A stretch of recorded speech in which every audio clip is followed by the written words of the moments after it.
Every skull is unique and different and gives us the likeness of a person. To really get a full comprehension of what is going on under the skin so that when you go to paint your portraits, you have a clearer understanding of where the bones are and the flesh, and so you can have a better chance at getting a likeness. Hi everybody, Jessica Henry here. I want to welcome you to my YouTube channel. This week I'm going to do something kind of fun and a little bit different. I have never done a sculpting video, but the context of this week's video is going to be on breaking down the forensics of portraiture. So I have here a skull, and on this skull I have flesh markers. Each one of these flesh markers indicates the depth of the flesh in that area. The purpose for today's lesson is to really break down the anatomy of what's going on inside the skull. 100% of the time, you will get a better likeness when you can really see and understand what's going on with the skull. So today what I'm going to do is I'm just going to do half of my skull here. I have placed the appropriate millimeter length flesh markers all over the half of the skull. And I'm taking my notes out of one of my favorite books, Ask a Forensic Artist by Lisa Bailey. And I have been fascinated by forensic art for a long time. In fact, it was for a while I thought, this is what I wanted to do with my classical art training, is to catch the bad guys and do forensic art. But I decided that I just wanted to do a little bit more painting and landscape and teaching instead. But I've always been fascinated by it, and understanding the full importance of getting the likeness through the means of the bones is critical. So we are going to break that down, and I've got the place markers in place, and I'm going to start out by building up first the muscles under the skin. Then once I get those in place, I'm going to lay skin on top, like a thin layer of clay that obviously has the appearance of skin. And then I'm going to do a quick sketch so that you can see how then you translate that understanding into a drawing. Okay, so let's get going. Today I'm going to be using a white plastina clay, and I have placed my eyeball in here. Everybody's eyeball is about the size of a quarter. And so I'm using a marble today because it was just exactly the right size, and it fits in my eye socket just perfectly.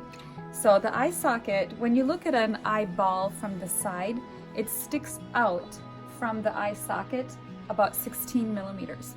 And so I put a bunch of clay inside the socket and then built it up to be exactly 16 millimeters from here to the outside roundness. Now I'm going to start by building up the flesh so that they come out to the depth of these markers. All right. So I won't be talking too much while I'm doing that.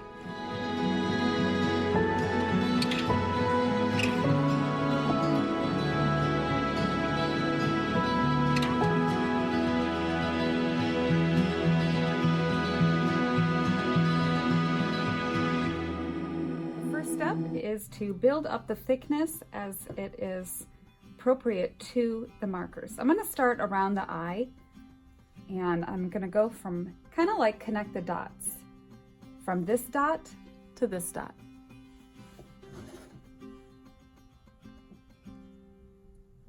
And I'm not giving this as an advice on how to sculpt, but rather on how to understand the portrait, bone structure, and the need for that.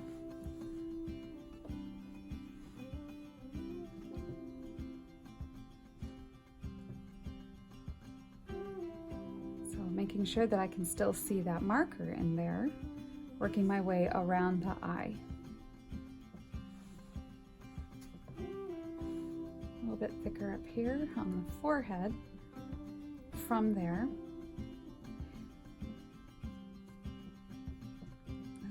the forehead has very thin skin on it, so I really want to not lose this frontal bone.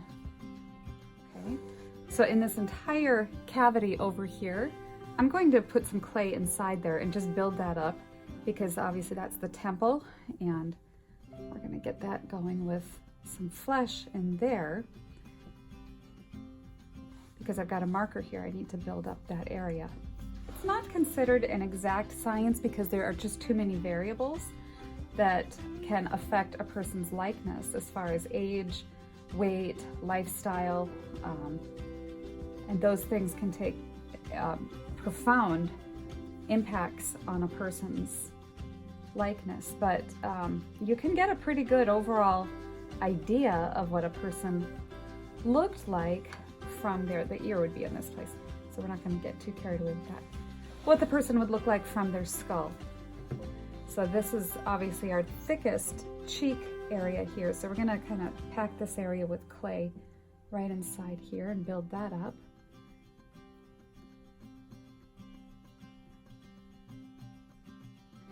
And I have put, I attached these are just white rubber erasers, and I've attached them with hot glue.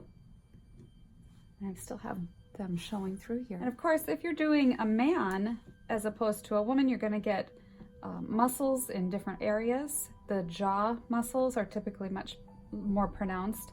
This is a female skull. Her brow bone is less prominent. Her jaw down here is very delicate. The bridge nose and the zygomatic bones on the cheekbone are very narrow, so that's how we can identify this as a female.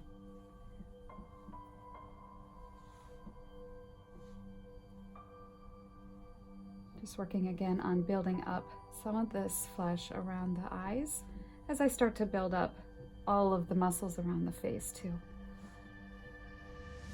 Oftentimes we draw or sculpt or whatever on the basis of what we understand rather than what is really there. So you want to make sure to not so much go off of your presuppositions, but rather use your eyes to truly observe.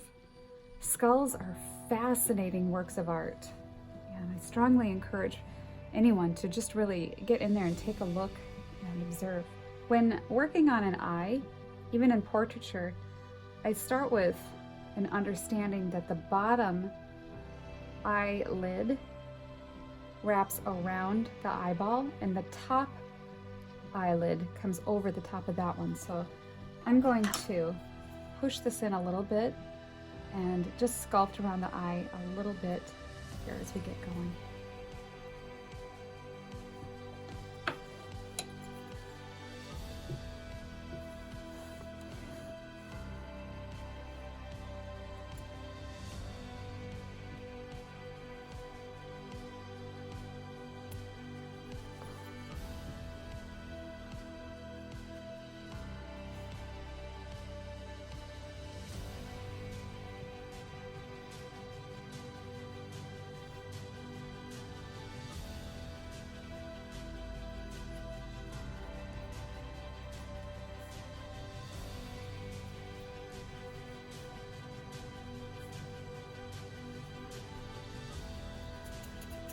And take a large, since we're only doing half the face, just gonna focus on this side of it.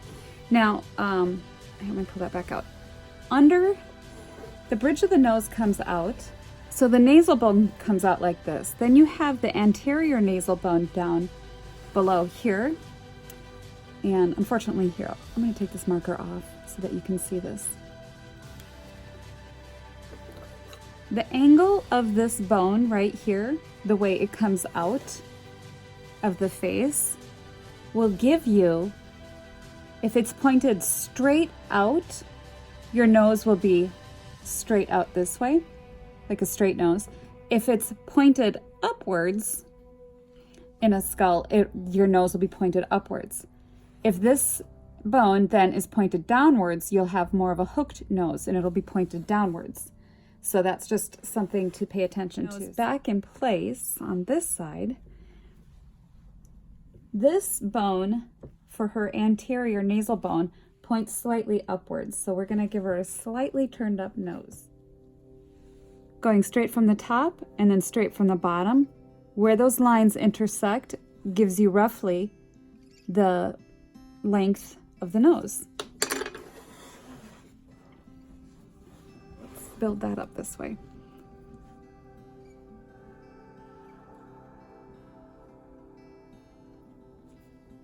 This is another great way to study the contours and construction of a nose by sculpting it. Noses are fascinating to study, and I strongly encourage you just to spend some time in your portrait studies to just really observe noses.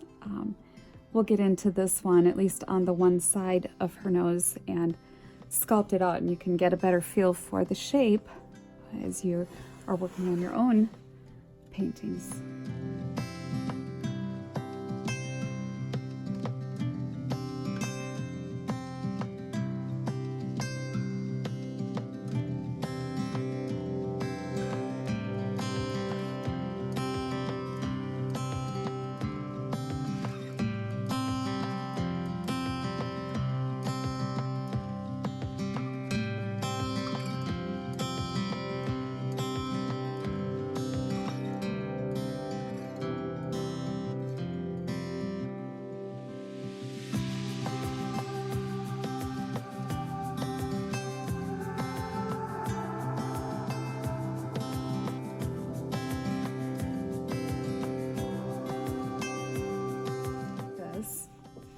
And then you have the cartilage beginning. There's typically,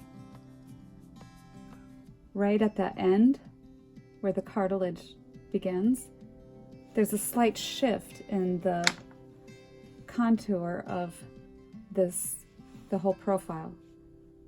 Right at the edge of that, give you the width of your nose.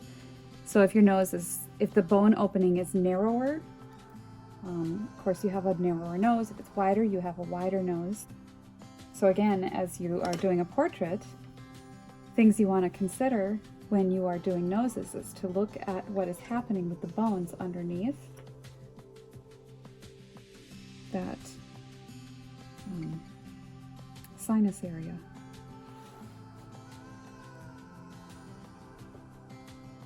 More in here.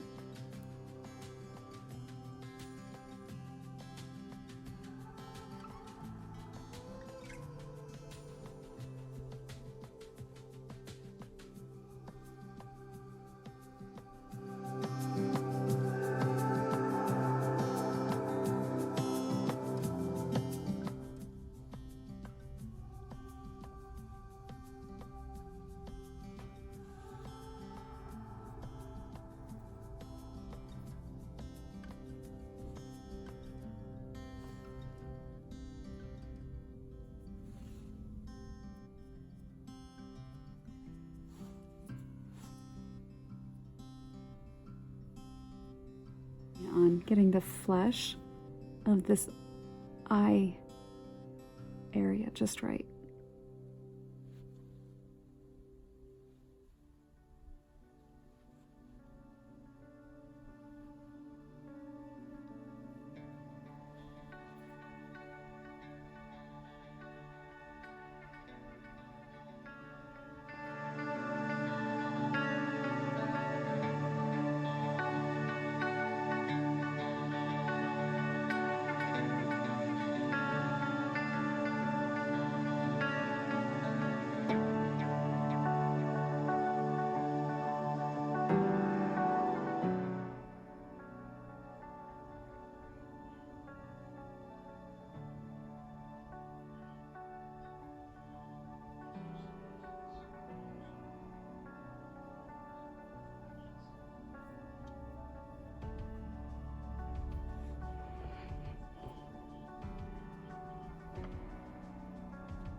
Okay, so I worked a little bit more on the face and getting the features a little bit more defined and clearly explained as we see them. Just refining the contours of the cheek, the appropriate angles of the chin as they pertain to the skull itself, as well as the nose. I double-checked measurements for that, and the thicknesses. I worked around the eye and the eye socket over here just to get that a little more finished. And you can see from this side the thickness of the skin all along the skull and the contours of the face, how it pertains to the skull itself. So what I'm going to work on now is the ear on this side. If you draw a line when you're doing people straight from the eye this way and the bottom of the nose over here, you can just lay your brush or your sculpting tool. There's where the bottom is going to be. And then I will be bringing the ear up in this angle to pretty much match the angle of the neck. I will be putting a little bit more clay over the whole skull and just building up a very thin layer of hair behind there.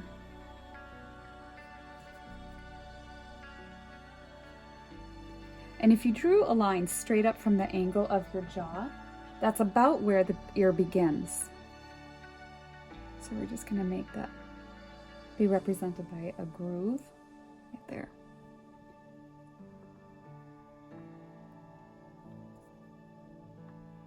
I'm not going to spend a whole lot of time on the ear itself, just enough to get the idea. The sternocleidomastoid muscle comes from behind the ear and wraps around to the front of the neck. And I was thinking I might try to build that up a little bit if I have enough clay, but I do want to get a little bit on here.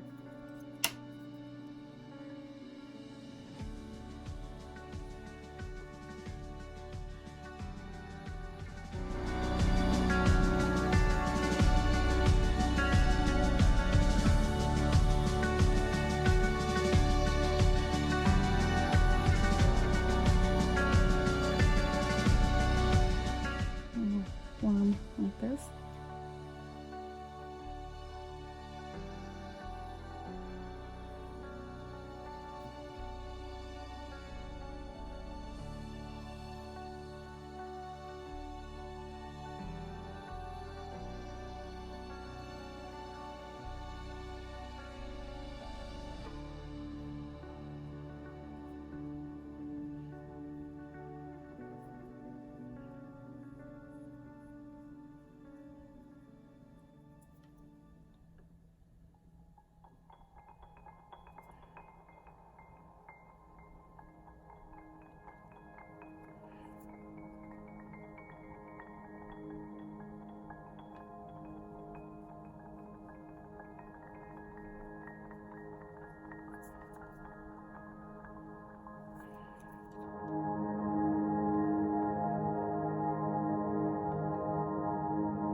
Now there's not a lot of thickness in the flesh up here, but I do want to suggest some of the skin.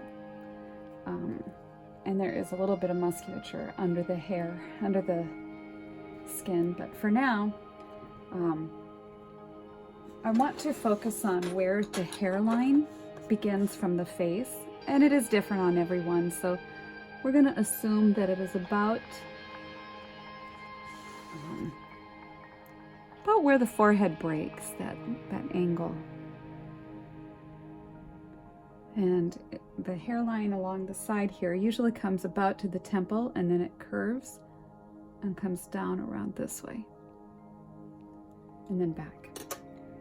So I'm going to take and imagine that this is hair on top of the skin of the scalp and just laying down a nice thick piece like that.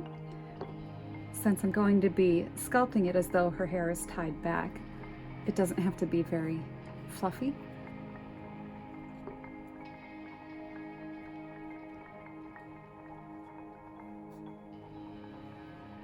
So just like that. That sternocleidomastoid muscle starts behind the ear like this, and then it works its way around to the front of the neck, down at the base of the clavicle. So maybe I will try to build up a newspaper armature here and tape it up, and so that it's a little bit thicker, and then I'll build the neck around that. Let's see what I can do with that.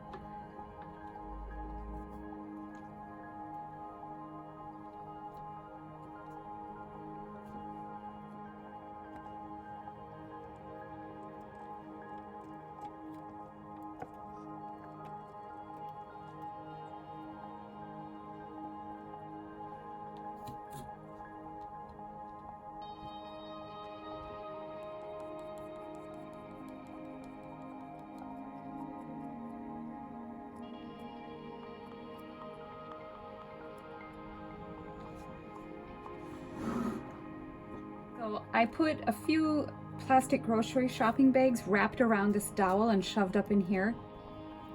Then I wrapped white duct tape around it. And now I'm going to just start by blocking in some muscles and flesh and just starting to build up the thickness here, especially under the chin and jawline, where I really want to get some of that form in place.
Okay, so now I just want to demonstrate taking that sculpture and just showing how you take the bone structure and you can turn it into a drawing and you work it into your portraiture.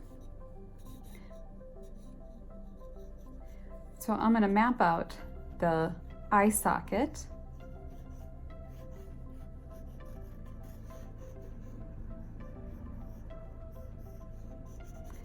So the eye fits in this area. It comes up to the bridge of the nose.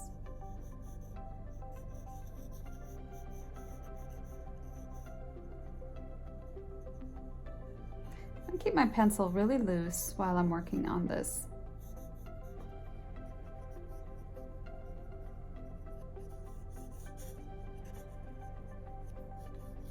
Double.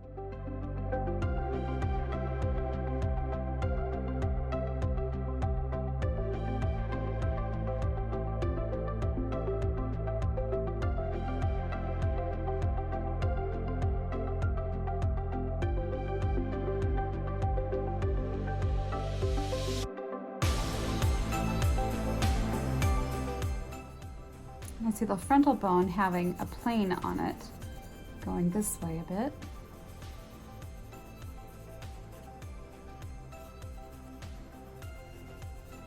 Just a slight value shift. And then there's a highlight where that temple curves and goes up, a sharp angle here. And the side has a bit of a value on it. It comes around to the cheekbone, which is defined in that area.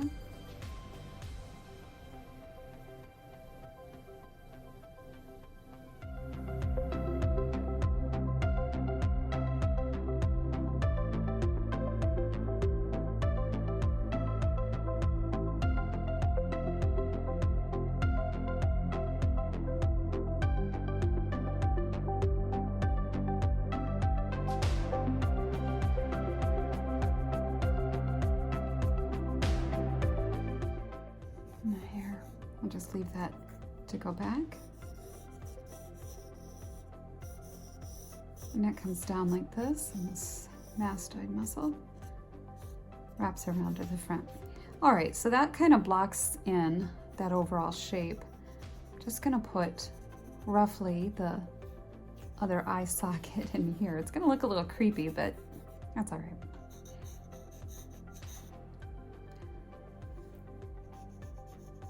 Okay, so where does she fall now in this eye socket area? Coming back in here with a little more detail and information, some of the darker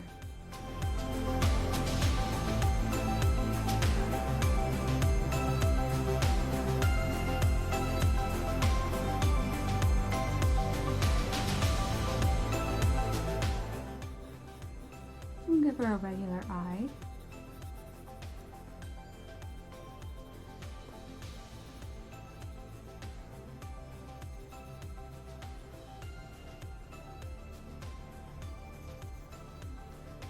And that value comes up over here in the ridge of that. And the nose comes out. And we just have half the nose, so it's a little bit kind of weird drawing.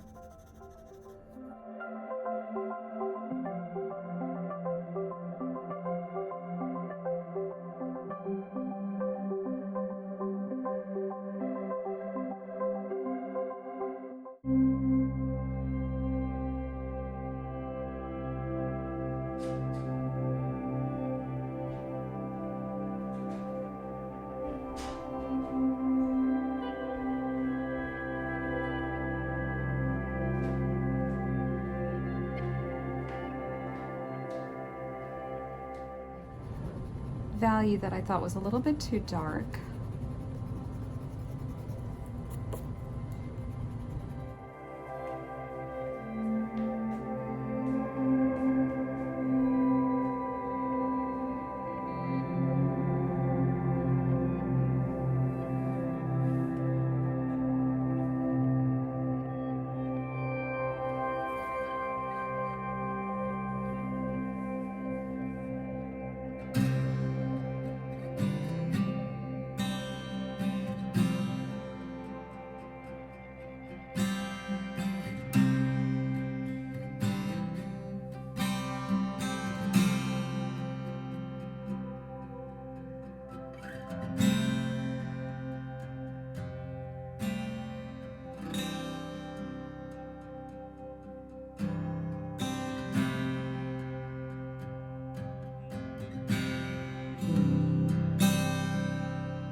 For more information on my newest video release, Painting the Portrait, the Art of Storytelling, offered by Renaissance Creative Arts, go to the links below for all kinds of information on this newest video that we are offering.